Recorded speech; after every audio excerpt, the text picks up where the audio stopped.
What's up, Browns fans? We're live on I think it's Tuesday night. You do lose track of these things sometimes. I'm pretty excited to bring in my guest who I'm not going to waste any time for.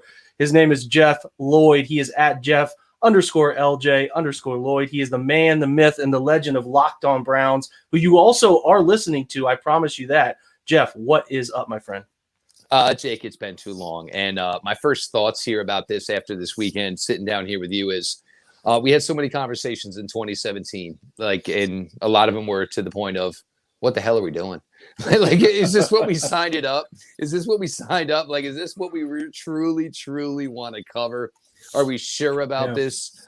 So much has changed for you as your life has grown, mine as well. And our work, and the fact now that we talk about it, and it's like he's got a little swagger. He grabbed the belt loops and the pants. I got no problem doing Cleveland Browns content. No problem doing it whatsoever.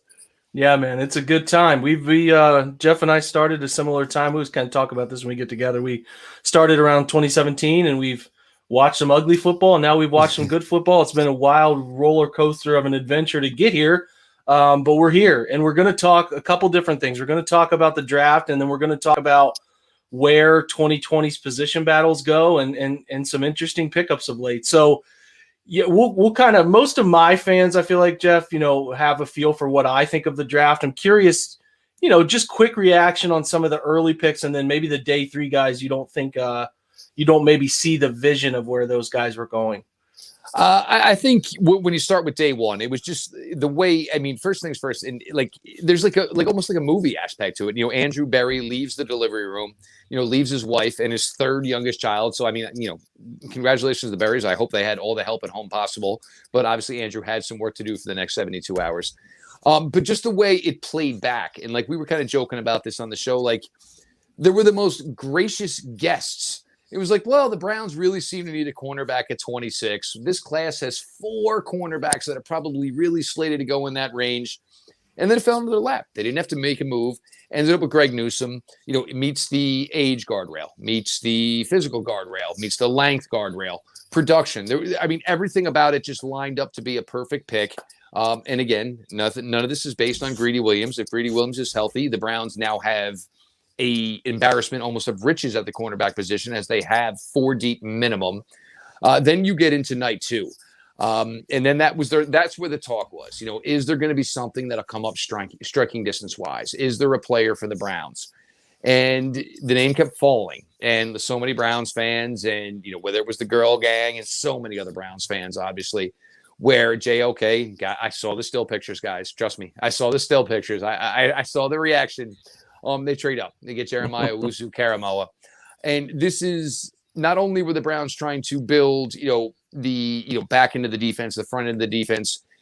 So much talk we all had about linebacker was, well, what do you deem a linebacker now for the Browns? And I think that was the biggest thing that got misconstrued between fans and all of us who go as deep as we do.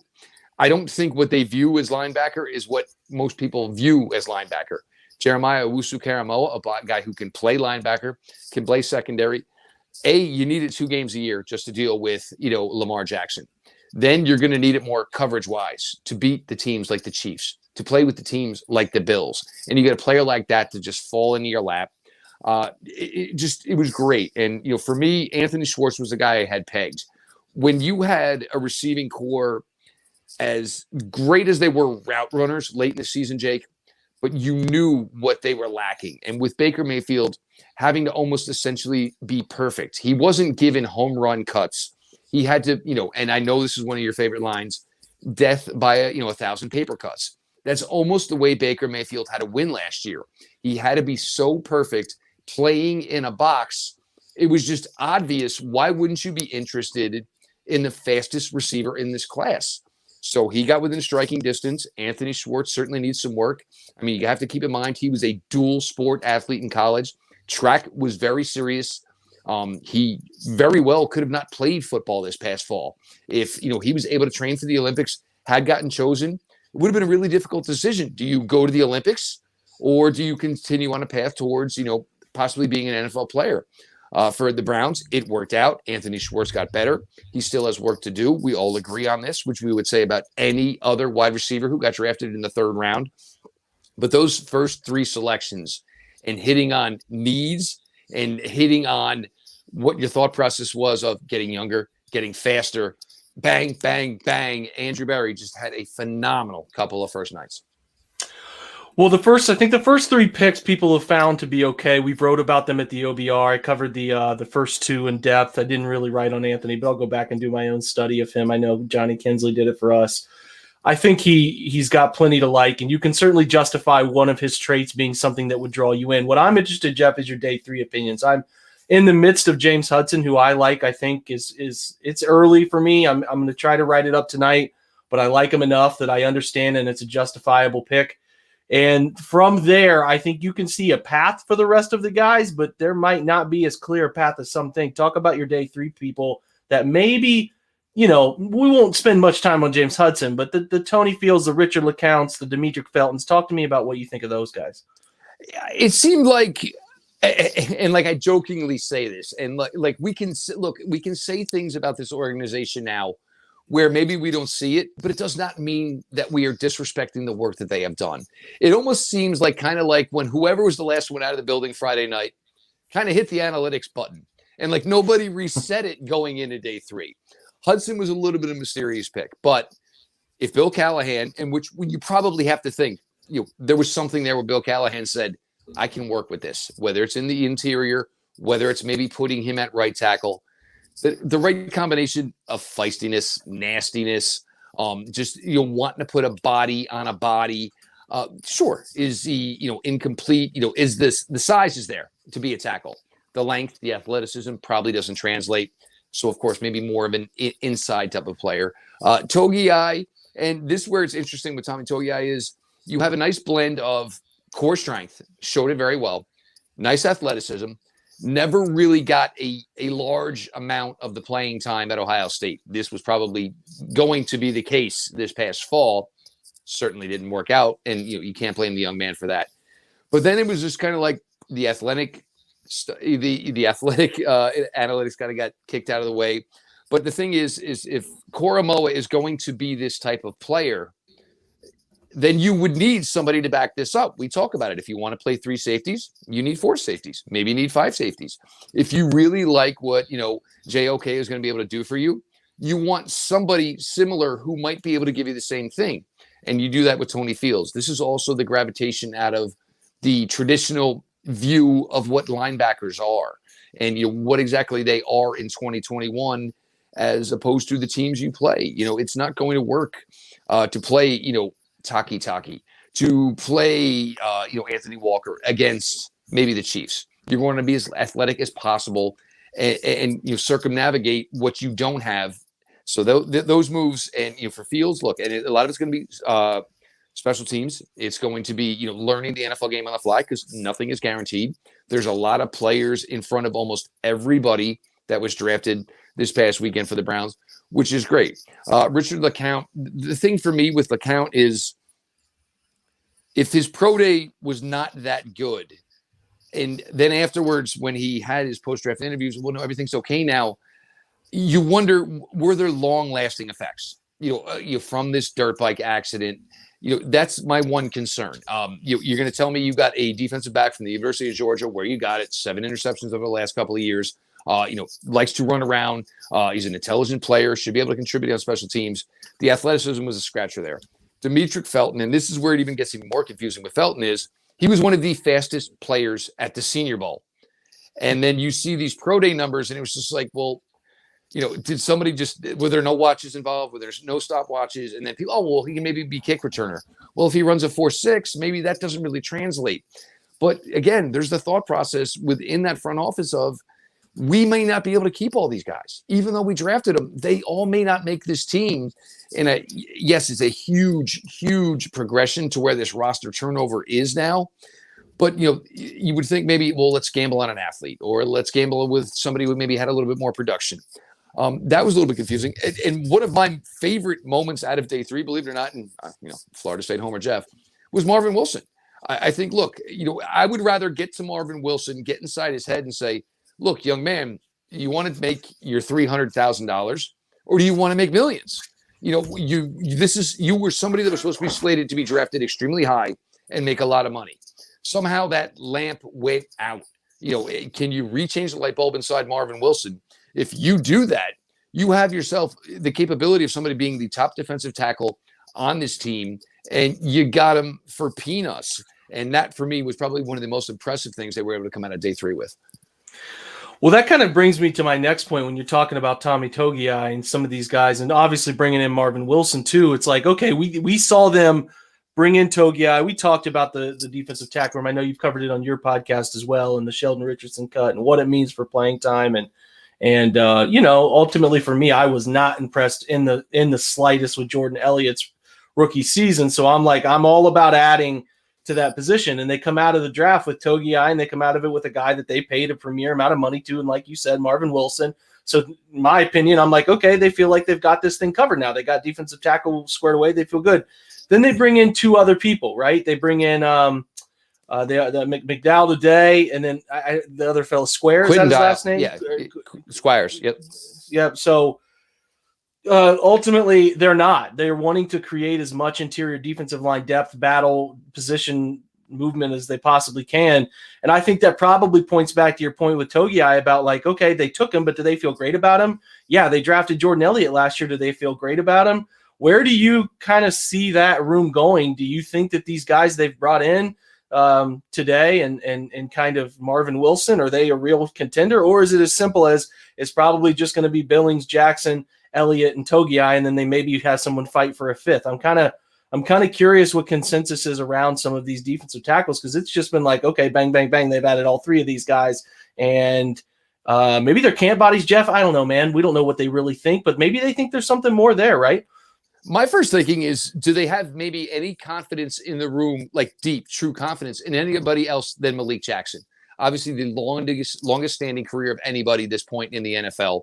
You know what you've got. You've got a pass rusher, from the interior. You can kick him out. He can do some things out there, not so much through pass rushing, but maybe he can play some run defense.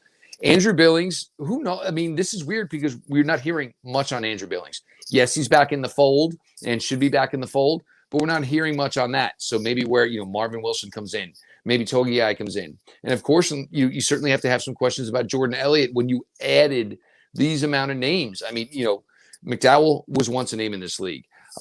Squares obviously has played within this league. Billings, we'll see where they're at with that, and then obviously with Malik Jackson. And then, then you have the younger guys in Elliott, Togiai, and Marvin Wilson. And this is somewhere where, ideally you would think maybe the Browns, as much as we've heard they want to play more edge on the interior, that would make you think that it would be 5 edges, 4 defensive tackles. Now you are really, really deep. Is part of this just bringing in players that you think are capable of making other NFL rosters? So if it gets to the point late in the summer, somebody needs a defensive tackle, you can find a way to accrue a draft choice through one of these possible trades and moving on from one of these guys. I don't know if it's a great room yet, but I think with the fact that you would say you don't know if it's a great room yet, then it's smart to have a lot of depth. With 8 defensive tackles, everybody essentially is on notice. I mean, and we could even say we don't even know if Andrew Billings is truly guaranteed, the spot that we thought he had last year. This is truly going to be a free-for-all, which that will go on in this interior. And if they're going to give reps to some of these edge players on the inside, these guys are going to have to fight even harder because even all individually, and they all came at different times and all thought that maybe they'd have a sustainable future here in Cleveland. I'm not sure if you could truly, you would feel confident signing off on any single one of them right now, having a sustainable future in Cleveland. Yeah, I should say it's Damian Square. I messed that up at the start. I apologize for that, folks. So McDowell, listen, I wasn't really digging deep in the draft in 2017. I was kind of fringe on that stuff at that point. I didn't get into it like crazy to the point that I would study a prospect like McDowell until 2018. Do you have any recollection of whether you liked him coming out or not? I mean, I know he didn't have the checkered past he's had since this point, but just curious if you recall him and recall having an interest in him. He was at the time, Malik Mcdowell was a very athletic player. There were the talks out of Michigan State that, it was, he viewed it like he was, it was Michigan State. And then there was him on top of that. Jeff Risdon, as everybody knows, popular figure here. Him and John Ledyard asked a question to Malik McDowell at the combine. And Malik McDowell basically admitted, I'm just kind of doing what I feel like out there. and basically, putting it to the point that he does his own thing, not necessarily listening to the coaches. And this is where this has all gotten to a weird thing through social media the last couple of days. I am never in favor of these types of guys. There are so many players fighting for roster spots in the NFL. Roll the dice, and this is what it is with Malik Mcdowell. Well, why don't you roll the dice on somebody that maybe, deserves it? Signing Malik Mcdowell is like the most unanalytic move that I've ever seen. He, was a troublemaker in college, admitted to the fact that he basically did his own thing. He should have never been on that ATV. He was not supposed to be on it due to a contract that he had in the works. Then there is the off the field stuff. I just don't feel like, look, there's so many guys vying for so many little spots in the NFL. Why even bother yourself with somebody where you can't go to bed at night without saying, all right, well, let's make sure, the phone's here and it's close and the volume's on. Look, he may turn out to be something. He made it turn out to be nothing. But in the other one is, well, he was this, he was that guy. This is 5 seasons now, Jake. 5 seasons. I'm sure whatever you were 5 years ago, you'd love to get it back. I'd love to get back to whatever I was 5 years ago. But this is the NFL. It's really, really hard to figure that he is now going to be this strong, athletic performer, and you're not going to get better. And so many people say this, and this when it comes up with sitting out or anything of this nature is you're not going to get better at your craft by not performing your craft. It's been 5 years. I mean, let's hope for his sake that he at least knows how the equipment goes back on and he can make his way out to a practice. Yeah, I think, Jeff, it boils down to preference. I 100% completely and utterly understand where you're coming from. And I am of no position to ever tell anybody they're wrong about this feeling and wrong about that opinion. I'm probably way more lenient on this stuff than other people. I get that. And, this is ultimately what you can stomach. It's the same thing with the Kareem Hunt situation. It's what you can stomach and what you can separate. And some people can't, and like you said, we all have things that we would love to remove from a younger time in our lives. And maybe he's there. The only hope is that he, in Andrew Berry's defense here, that he has a good judgment of character. And I think Andrew does seem like he's that type of guy. Not that Andrew's infallible, not that he's infallible, not that he can't make a mistake here and tomorrow something happens with Malik and then all of a sudden everyone looks silly like you're saying. But what you trust here, on the contrary, and again, your opinion is completely and utterly right. I can't say I'm right or you're wrong. It's just how it is. It's just an opinion of a person in a situation. And you're right. Somebody who's done every single thing right in their life could have been passed up on this opportunity for this guy. But ultimately, that's the job. Whether he was an accountant, whether he was a whatever, if he's good enough, they're going to find a way to keep you around. But what you have to hope, and what we hope for in this situation, is that any employer who takes a risk on a person trying to make a comeback from a time in their life that was rough or a bad decision or a string of bad decisions is that they have found new life in the right form. And that's what we hope Andrew Berry has vetted. I have no reason to believe he has not. You are completely right in your opinion that he is not worth it. He's not worth the time, because I bet there were people in that front office who were talking to Andrew, and he has candid meetings. He is open and honest about everything. And I bet there were some guys who said, hey, I can't deal with that. I don't want that on this team. So I don't know, man. I do know people change, and then there are some people who don't change. So that's just the thing you got to feel out. And at the end of the day, Jeff, if he does something really screwy, you'll have tweets with receipts to say I was right, and Andrew Berry will have to get up in front of the podium, and he will ultimately have to face the noise, the questions. Why did you do this? What was the reasoning? Did you think it was worth the risk? He'll have to answer those, and I'm sure he understands that. So it is going to be one of the more interesting early decisions, because he's been pretty squeaky clean. He didn't bring in Kareem Hunt. He inherited Kareem Hunt and all of that goes with it. But this is his first real risk on character, in my opinion. And I think he put out a statement because he understands the risk that he is taking on character. So I'm pretty fascinated on where that comes where it came from is interesting. We won't necessarily know that, but where it goes from here is an entirely fascinating thing. So listen, Jeff, that's kind of the stuff I wanted to bend your ear about. Do you got anything for me before we part ways, brother? Oh, most certainly, Jake. If we have you here, we're going to bend your ear a little bit. Let's do it, man.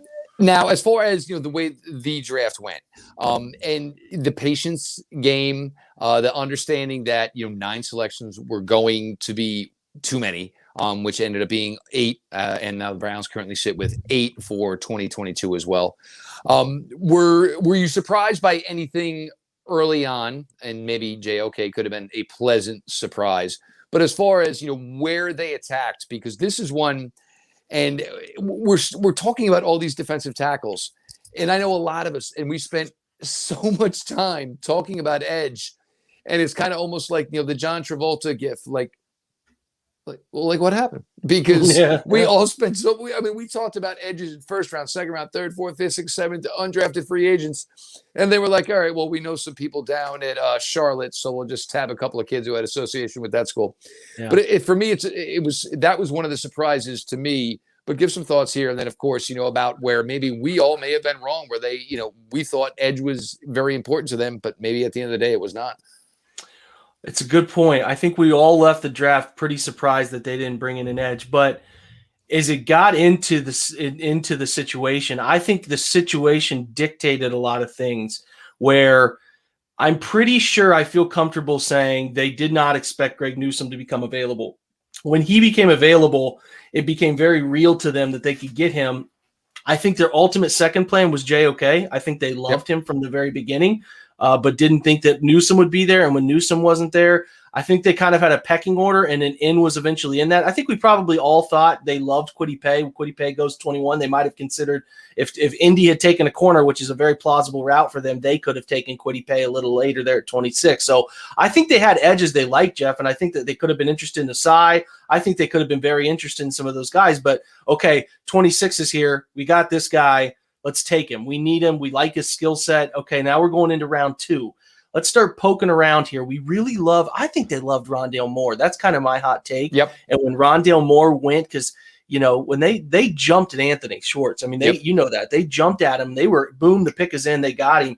So I think that they probably, and this is, again, just a hunch, they definitely coveted Rondale. And then when Rondale, would he go 48 or 49? I think they said, okay, we're trying to maybe choose between those two. Now we're down to one guy that we really love right here, and we can't believe he's on the board. Let's go up and get him, because at 52, we won't have to eat up too much draft capital. We can get a swap and keep the pick. So I wasn't necessarily surprised. I guess the surprising thing to me was that they were able to somehow come out with those two. I was definitely thinking edge, but after the second round, I got to okay, the edge spot here it's at 89, or sorry, it was 91, is not strong, so you're kind of going to reach for something, because all these mocks we did before, Jeff, the 91 mocks were like Milton Williams, and even Peyton Turner got to sliding to some of those, and it just got really wonky, and I think they didn't want to force it, and then the edge class fell off, and you saw the likes of, and I don't disrespect Malcolm Kuntz, but those types of guys were going, and you're like, okay, I don't really love those guys, so I kind of understand. I would imagine if we got Truth Serum and Andrew Barry, he would say edge was a big part of what we wanted, but we didn't necessarily find anybody that we had ranked highly enough when we picked that it was we need to take that guy. So then in my opinion, this is very early going into next season and kind of looking way down the line, an edge and a wide receiver will be at the top of what they want to do. Who knows which one they ultimately go with, because Schwartz and DPJ and some of these guys could make it a little more challenging of a decision, but there's in my opinion, a pretty big need there at defensive end too, unless Clowney or Tack kind of catch on and they want to stick around for a while, which is ultimately possible, Jeff. You know that. They could sign another year or two deal. So I was not surprised until James Hudson, just because the name hadn't really registered. I know James Hudson. We all watched him try to take Tyson Campbell's head off in the Chick-fil-A Peach Bowl. We knew James Hudson. We watched him at the Senior Bowl, but it just didn't. I had kind of thought, Jeff, and you can tell me what you thought. I thought they were going to take an interior guy, not an outside guy. So I was kind of surprised they took him, but going back and watching it like I've watched it, I certainly understand the rationale for it. Tony Fields, in my opinion, if it's just what I think, is that they liked him a lot and they saw him as a great backup plan to JOK if they didn't get him in some form or fashion. They're like, we've met with him, we like him, might as well take him. He can provide depth and ultimately maybe improve the basement of our linebacker room. Maybe he does, maybe he doesn't. Maybe Mac Wilson beats him out. Who knows how that goes? But who knows how that goes? I guess anything can happen. Miracles can happen. But if they're thinking of how do we get the basement of our linebacker room to be competent and good special teams players, there's certainly some things to like with Tony. Richard Lecount, another guy where I was like, okay, yeah, sure, I guess. I guess it's a center. He can be a center field type safety. They hope, and he can beat out or compete with to make Sheldrick Redwine a better player. I mean, people forget they just weren't they weren't playing Sheldrick Redwine. Like your ideal situation last year, Jeff, your year 2 safety takes Andrew Sandejo off the field. Yep. They couldn't play him. They just flat out couldn't play him. And when he did play, he had a spot interception, which was great. The Indy game, he caught a terrible Phillip Rivers late throw over the middle. But if you go back and keep watching, he was unplayable at times. And that's what kept him off the field. If a coach doesn't trust you, you're a year 2 safety. They want to see what you have. And if you're just you just have to be completely unpracticable guy. Like they can't count on you, period, to not be on the field, because Anderson Dale is one of the worst, and nothing against Andrew. He shouldn't have been playing, but he was one of the worst guys in the NFL last year from a production metric standpoint. So, and film, like you could see it. So, yeah, that's the guy I guess they're competing there. And I like Togi. I think he's got a potential to be a nice little 3 technique in the NFL, but they want to keep adding to that position too. And Demetric Felton, I can see it. I guess my thought process is if you're painting a picture for where Demetric's career goes, he initially beats out Dearness Johnson, who I still think Dearness Johnson's fine. Like I have no problem with Dearness Johnson. So it's going to take Demetric like really busting ass and being good in camp and preseason to beat him out. And again, I guess the goal would be with a pick like that is that he outperforms your expected level of play and ultimately becomes a guy who you maybe replace Kareem Hunt with. When Kareem goes to get his next deal somewhere else, he slides into Kareem's role because they're going to sign Nick back. If they don't sign Nick back, I'll be stunned. So I think Nick gets another couple years, and you can really start looking at another back down the line. But a hybrid guy that can do some of the things Kareem can do, motioning out of the backfield, putting him out on routes, he's more than comfortable running routes. He's just got backfield experience too. So that's where my mind went with it. But would it surprise me, Jeff, if Tony, Lecount, and Felton weren't on the roster start of the year? No, but it also wouldn't surprise me if they were. So that's kind of where I'm at with it, brother. Yeah, I think there's certainly a question of whether or not there's some more moves to be made. And as to your point of, did we think possibly, they would maybe have more interest in a guard? We'd obviously heard a ton of interest that they had maybe in Quinn Miners, and maybe it wasn't, just at center. Maybe it was to play the interior. I'm wondering if that's where they eventually feel what they can do with Hudson, or do they feel that Hudson could be that Chris Hubbard, 6th guy, can play inside, can play outside. It just wasn't a guy we were talking about. And when you heard offensive tackle, when that first literally was said, it was like, well, really? Because, we still have these, holes that we appear to have on defense. I think Fields and Owusu Karamoa are going to be part of this Baltimore package, where you're going to line up and say, well, look, we can run with you. Other linebackers that we have on this team cannot run with you. We can run with you laterally. So hopefully that defensive scheme will work there, and it'll be, easier to take the planned runs away from Lamar Jackson. We'll see, if Bateman turns out to be this guy, because we say this every year about a wide receiver that Baltimore. Is this going to be the one where it gets Lamar better? Sheldrick Redwine, here was the difference between Sheldrick Redwine and Andrew Sandejo. Yes, Andrew Sandejo was getting beat like a drum, but at least he was in the right spot where he was supposed to be. For all the athletic ability that Sheldrick Redwine has, there's times where he finds his way to the ball, and there's one interception, and I believe it was actually the one in the playoffs. I'm not sure if he was in the right spot as much as more as like he saw the ball and kind of went after it. You need to do your assignment first. You don't gamble as a guy who comes off the bench late in the season. You better at least do what you're asked of. But what we saw, look, they've put a lot of emphasis on this safety position. They went really deep, and I think one of the things that maybe drew them to Lecount was the intelligence. Nobody's beating out those first 3 right now. Obviously, they want to get Delpit on the field. They really like the uniqueness of Harrison at his size and his length and being able to play the safety position. JJ3 was certainly brought in here for a reason, and he is never going to come off the field. But Jake, this is literally rich people problems that we are kibitzing about right now. I mean, we're talking about, guys that maybe won't make the roster, guys who shouldn't make the roster. And it's just an amazing haul for what they've done. And look, to the credit, some of this was put in place before Barry and Stefanski took this all over. But they literally have taken this golden opportunity and they have ran like hell with it. Yeah, and this is a good question here about viewing Schwartz as similar to Callaway. It's different regimes in terms of people in charge of making those decisions, but ultimately they're a similar player. They're a guy who can lift the lid off a defense and can run away from people. Callaway came in with far more route nuance and Of course. a playability early, but Schwartz is by all accounts a more disciplined human being. And that makes a difference. You know, I mean, Callaway. I would compare it a little differently. I would say you look at the Kansas City Chiefs, you look at Tyreek Hill, but you also look at McCole Hardman. They are both able to give you similar type of things due to the fact that they have world-class speed. If Anthony Schwartz is only McCole Hardman, that is more than fine. That is absolutely more than fine. There's a really good chance he'll never be the number 1 or the number 2 for this franchise, which is more than okay. But the fact when he comes onto the field and say it's Odell and say it's Jarvis or even Donovan Peoples-Jones, who is his closest athletic match as far as the wide receiver position, Kareem Hunt, the tight ends, or Hooper, or if Anthony Schwartz comes on the field, he is the one the secondary is going to have to turn their heads to and say, well, who's got him? It's not going to be anybody else.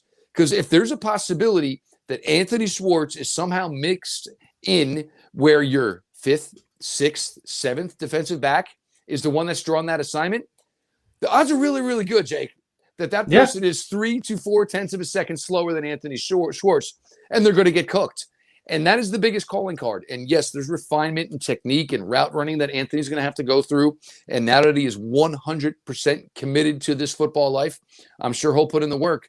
But there is no substitute for 4-2-7. There just is not. And the fact that he can do jet sweeps and screens and these types of things, ran for almost 400 yards at Auburn, that is going to be the biggest asset to this offense. And it won't be due to statistics. It'll be due to the fact that Baker Mayfield can now play with a full field. Kevin Stefanski can now play with a full field. Hooper, Njoku, these guys were covered so tightly on short routes. This is literally, the Browns were playing really, really great checkers, but now they have an opportunity to play really good chess.